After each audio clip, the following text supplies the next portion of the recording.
Hello, we're now in Summit. It was so named because it's the summit of the Rochdale Canal between Sowerby Bridge and Manchester.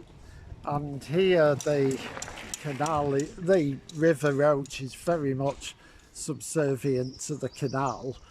And you can see here that it emerges into somebody's private garden. This is the River Roch, and it's a nice ornamental feature of this garden. The next few miles there's no real footpaths alongside the Roch. There are some that cross it, but we're going to have to keep seeing the Roch in little snatches from this point on. And a bit further along you can see that a few more of these new houses are incorporating the Roch into their gardens.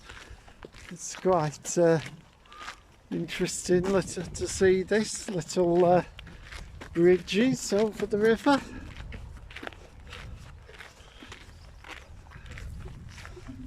It's an interesting arrangement of deck chairs. I wouldn't thought anyone could sit on them while they were positioned like that.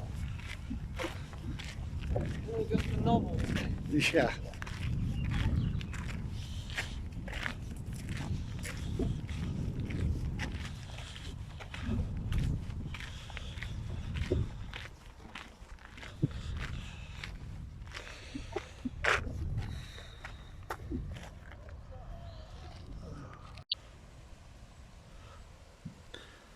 Now this is a bit off topic because it's a feature on the canal rather than the river, but I've only just noticed this lock has been dedicated to Keith Parry.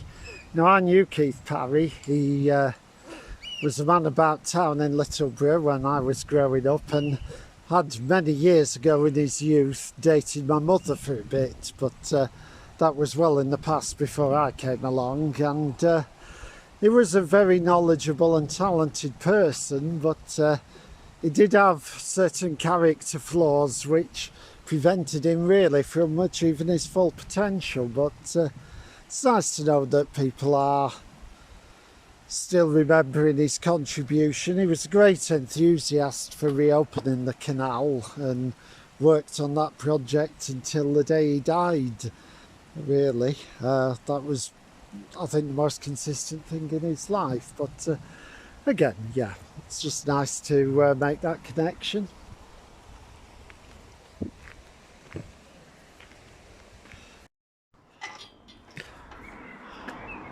Hello. Now, of all the man-made indignities that have been enforced upon the rivers we've looked at so far in this series, I don't think any really compare to this. This is an aqueduct taking the River Roch over the railway.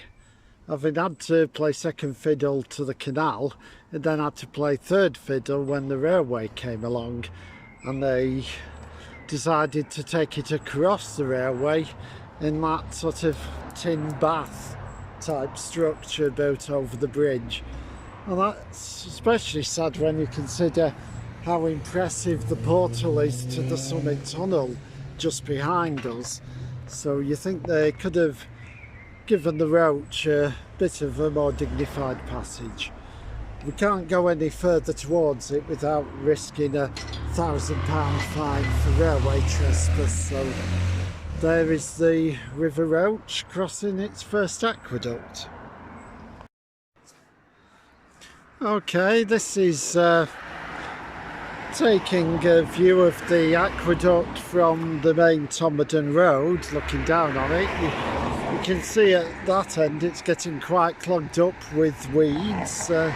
Presumably somebody has to come along periodically and clear it out. And behind the bridge you can see the skeletal remains of Roch Mill, which has been vacant for some time now and is slowly crumbling. As Simon said, the best thing would be if it got sold off for apartments at some time in the future, which would preserve the structure. 35 years ago I had a guided tour of that when it was a thriving workplace, and there was an evening shift there. It was by no means empty at the time, so sad to see that's all gone.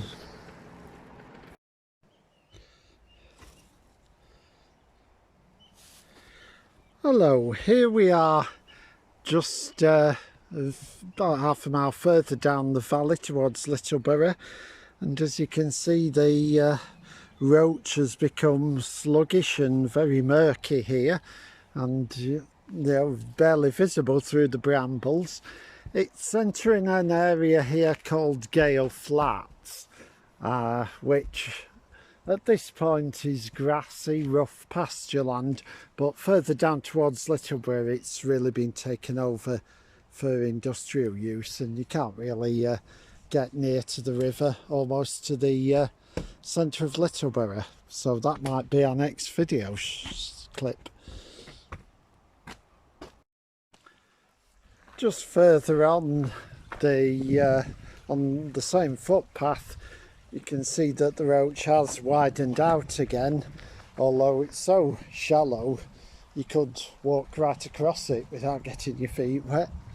You don't want me to try? If you want, Simon. No, I don't think I will. No. It looks a little bit irony. It does. Hello, this is the River Roch as it enters Littleborough, quite channelled in between housing and industry.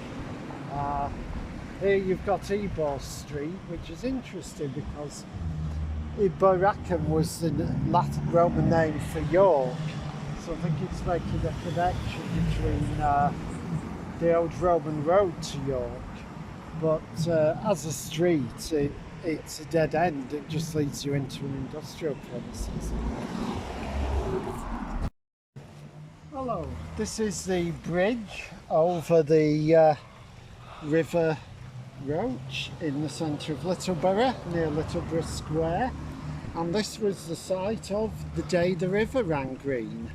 And I'll dig out the press cutting and scan it into the video, and I think I'll tell you the story over that rather than over footage of the river. But suffice to say that evening in March 1977, the whole river was flowing a luminous bright green, which was sort of weird. Sounds like Homer Simpson paid a bloody visit. Okay, but as I say, I'll tell you that story in a second.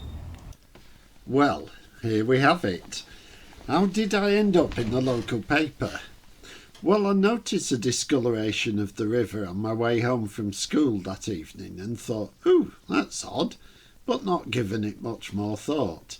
An hour or so later I was crossing the bridge again on an errand to the Roundhouse newsagents when my attention was drawn to it again by Mrs. Spence, a little busybody who was a near neighbour of ours.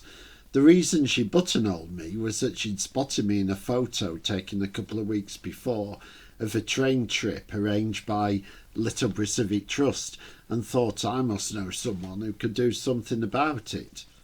I said okay, but probably would have forgotten about it had I not immediately bumped into Keith Parry, the man who organised the train trip at the newsagents. I reported the river to him and he came over to have a look at it. He said, "Ooh, isn't it pretty?" and said he'd take some action. The next night, the Rochdale Observer on the phone wanting to take my picture, so I became a minor celebrity. All I'd done was pass on the message in a fluke encounter, but I guess that's human interest stories for you. Hello, Anne. I'm now on the other side of the bridge, and I'm here just to say a few words about somebody I sort of knew in Littleborough some years ago.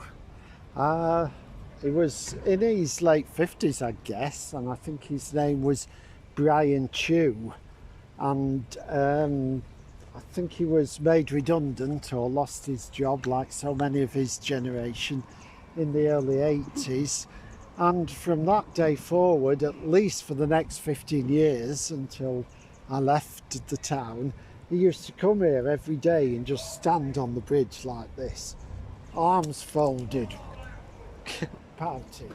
Giga Chad. And as long as it was fine, he was there pretty much all day.